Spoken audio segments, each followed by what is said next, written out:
Congratulations, Jammie, on winning this first award. When we were looking at your application, we felt that you truly exemplified all the qualities that we were looking for in a candidate.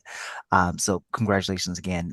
John McMullen here, the Senior Policy Specialist of Residential Policy and Strategic Industry Engagement. Happy to be a part of the discussion today.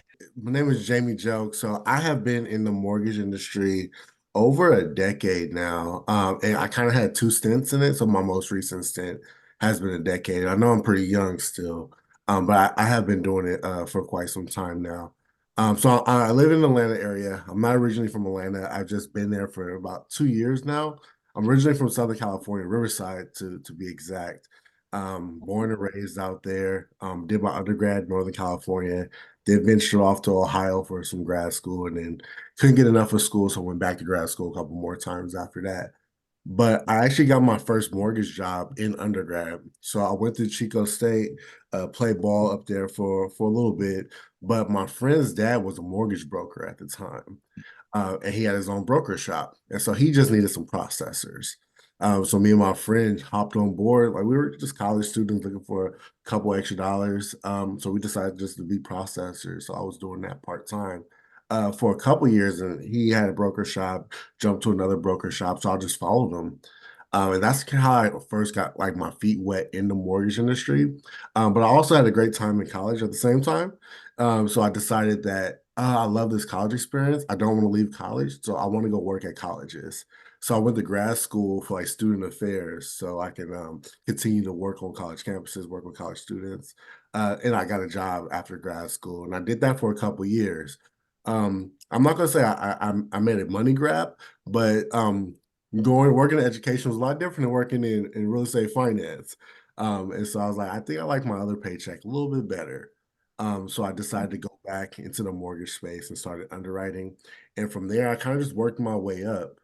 And so for like my last few companies, so I started off at some of the larger companies like Loan Depot, Homebridge, and companies like that. Then I ventured over to the non-QM space, worked at Green Box Loans, and then more recently, I was able to take an executive position at Legacy Home Loans, which is the DBA of Panorama Mortgage Group, where I was the head of their operations. So I got to do that for a little bit of time. And what led me to my current role was at Legacy, like with a lot of lenders, there was challenges within our operations unit. Our goal was to close as many loans as fast as possible, but we had some of the same challenges other lenders had. Like, hey, why are our underwriting touches so high, or why are the days from submission to processing to funding taking so long? Things like that. So, what I found was there's a lot of things we could do internally. So, a lot of my kind of my the big focus of kind of I think why I've had somewhat success because I'm really big on like operations management, streamlining processes and things like that. So my last two mortgage roles have been in operations management, streamlining those processes. But I started to look at how can we leverage technology to streamline some of these processes. So it wasn't about AI in particular, but was more so about automation, what tech tools were out there, and what could we do just to enhance the experience for our LOs, for our borrowers, and things like that. And I came across a company called Candor. And I was like, oh, that is really cool technology you guys have over there. As an operations leader, I need this technology in order to improve my processes. Unfortunately, we didn't move forward with it, but I was still impressed with the product. And so impressed, I started to inquire about opportunities at the company. And I'm really big on leveraging my relationships and making sure I maintain healthy relationships. And I've done that over the course of my career. So luckily for me, I had a lot of mutual contacts from my previous companies who were working at Candor at the time. So I was able to leverage some of those relationships, learn more about the company, jump in and kind of help start building out some of this amazing technology that we have over here. So that's kind of my journey from like start to finish on how I got to Candor. Now at Candor, we're kind of doing some amazing things, building some amazing technology that is really helping lenders kind of streamline their underwriting process and origination and fulfillment process in general. That's awesome.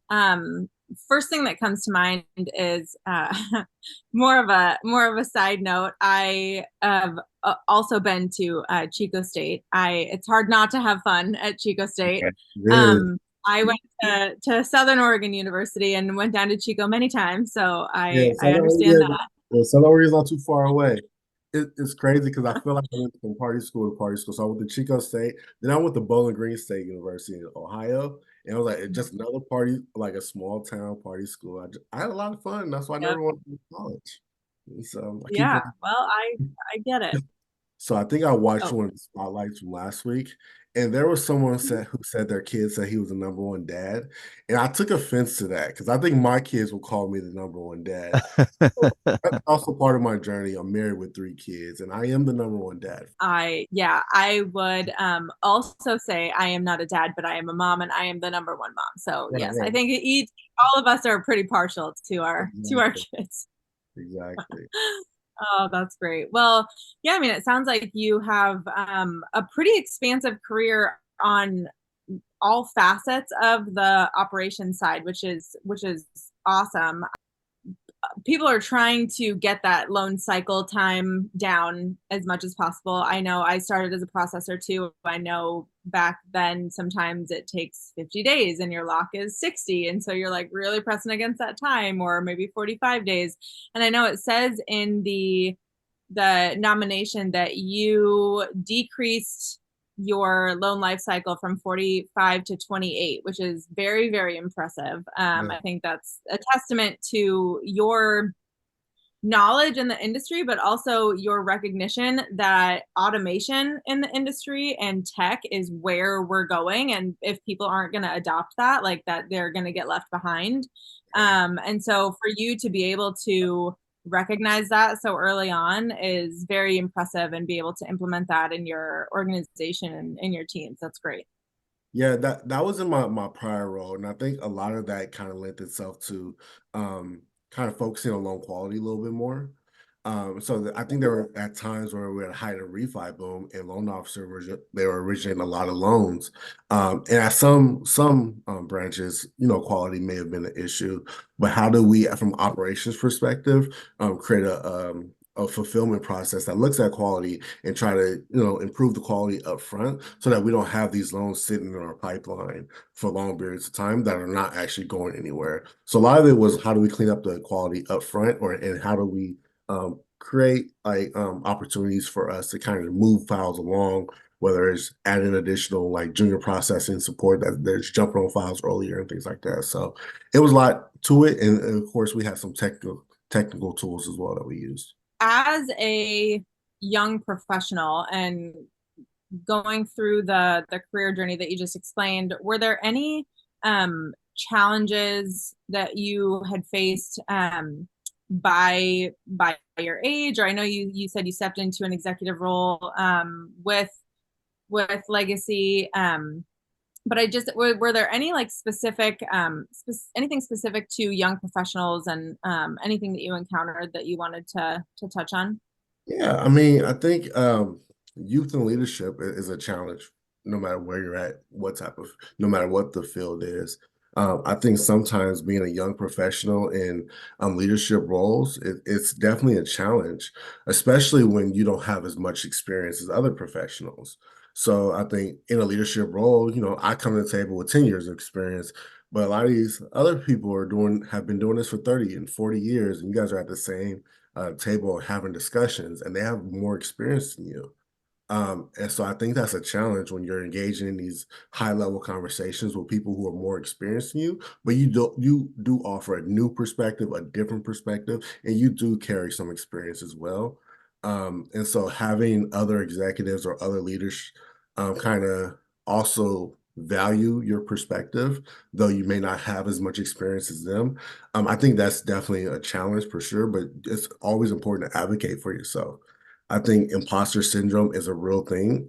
And I think it's a real thing for young professionals because sometimes we get these opportunities that we never thought we would get. We'll get paid money that we never thought we would make. And so now it's like, do I deserve this? And we feel uncomfortable in some of these seats.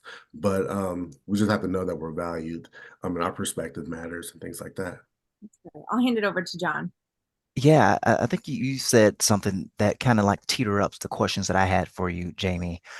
So I'm curious to know, what is your understanding of the experiences that Black men, particularly and people of color more broadly, face today in the workspace, and in your perspective, based on what you know, what is working and what isn't working?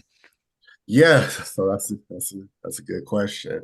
I think for most of my career in a lot of the places I've been one of the only people of color, like sometimes on my team. Hmm. I was fortunate at Legacy.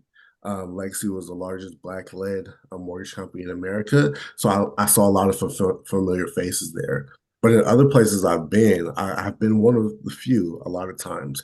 And I think with most people in any type of environment, you look for mentors, people who can kind of challenge you to grow and things like that. And I've had a hard time finding mentors that look like me. Hmm. My friend's father took me under his wing early on. He looks like me for sure.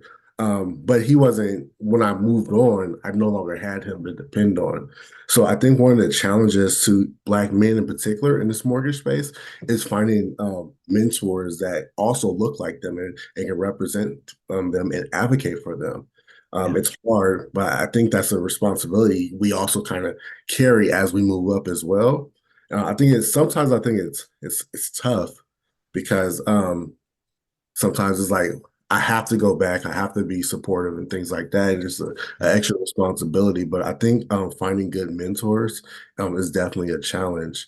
And then also like there are opportunities out there that we don't know that we can actually apply for and obtain.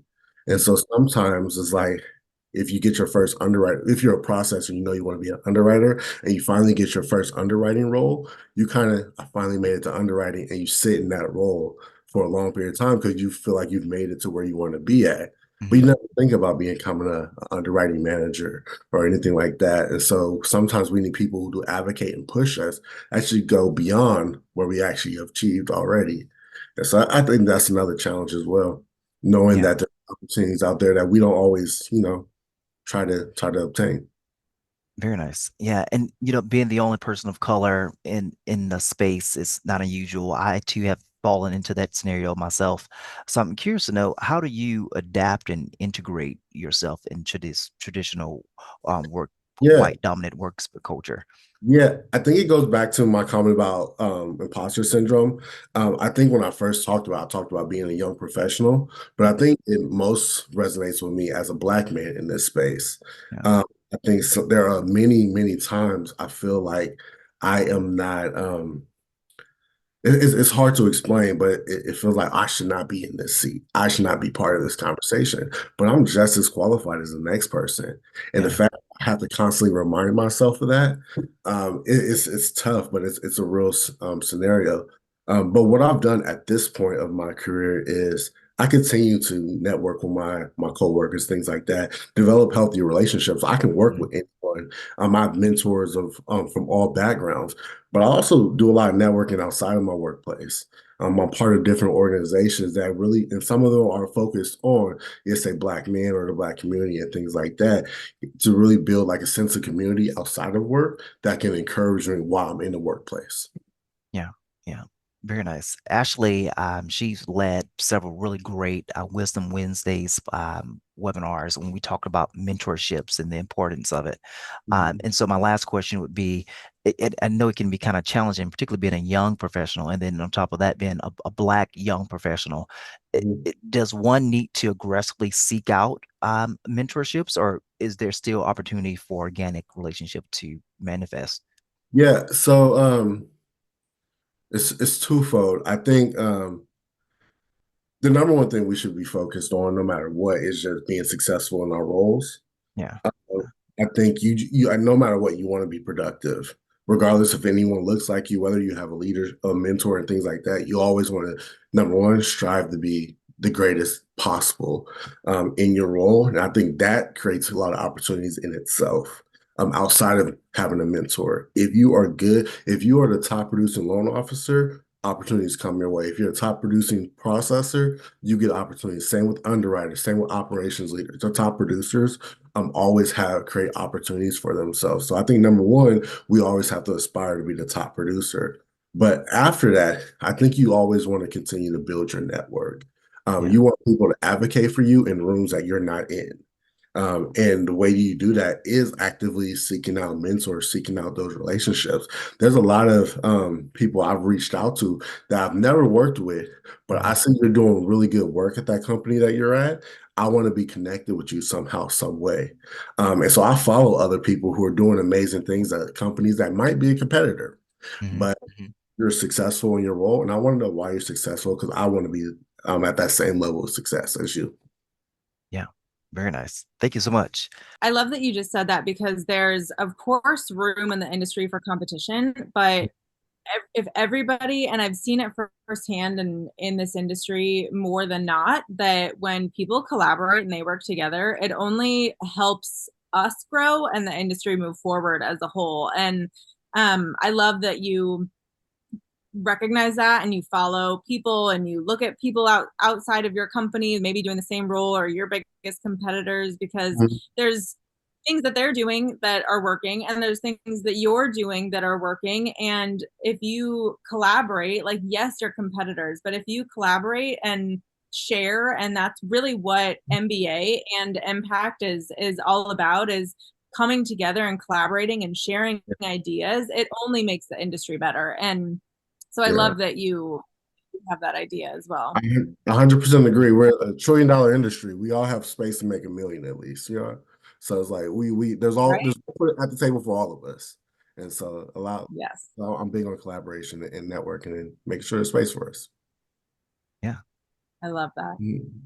Well, I do also think that I personally have suffered from the imposter syndrome, and just with your nomination here and us selecting you as one of the winners for this first cohort of the spotlight, I definitely think that you have exceeded the expectations for that imposter. You can brush that imposter off. I know, easier said than done.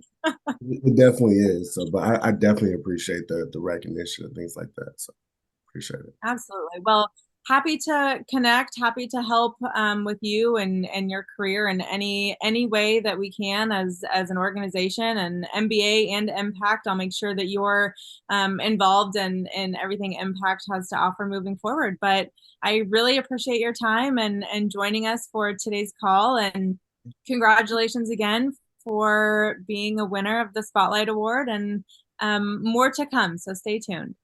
Appreciate it. Thank you. Awesome. Good luck to you. Appreciate it. Have a good one.